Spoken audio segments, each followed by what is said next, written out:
आइए सुनते हैं जीवन को सही दिशा इस कहानी के माध्यम से। किसी गांव में एक धनी सेठ रहता था। उसके बंगले के पास एक जूते सीलने वाले गरीब मोची की छोटी सी दुकान थी। उस मोची की एक खास आदत थी कि वो जब भी जूते सीलता तो भगवान के भजन गुनगुनाता रहता था। लेकिन सेठ ने कभी उसके भजनों की तरफ ध्यान नहीं दिया। एक दिन सेठ व्यापार के सिलसिले में विदेश गया और घर लौटते वक्त उसकी तबीयत बहुत खराब हो गई।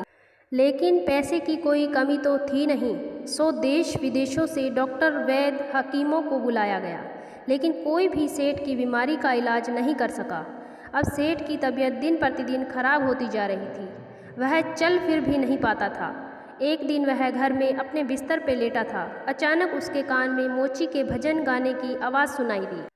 आज मोची के भजन कुछ अच्छे लग रहे थे सेठ को। कुछ ही देर में सेठ इतना मंत्रमुग्ध हो गया कि उसे ऐसा लगा जैसे वो साक्षात परमात्मा से मिलन कर रहा हो।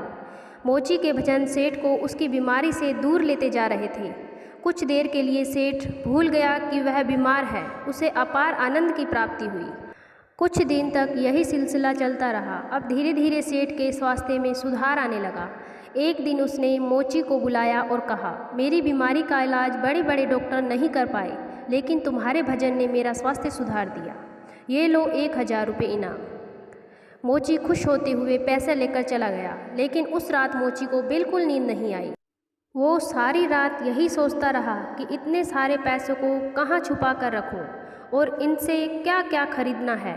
इसी सोच की वजह से वो इतना परेशान हुआ कि अगले दिन काम पे भी नहीं जा पाया। अब भजन गाना तो जैसे वो भूल ही गया था। मन में खुशी थी पैसे की। अब तो उसने काम पर जाना ही बंद कर दिया और धीरे धीरे उसकी दुकानदारी भी चौपट होने लगी। इधर सेठ की बीमारी फिर से बढ़ती जा रही थी।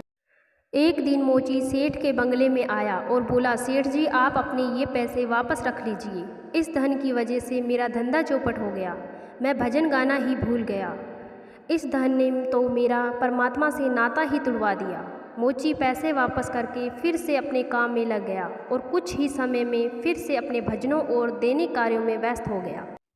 मित्रों, ये एक कहानी मात्र नहीं है, ये एक सीख है कि किस तरह पैसों का लालच हमको अपनी उन शक्तियों से दूर ले जाता है जिसने हमारे जीवन को खुश और सफल बना रखा होता है।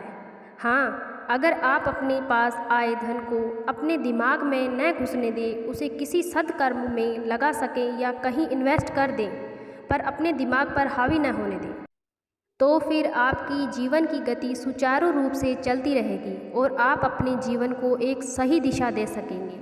धन्यवाद।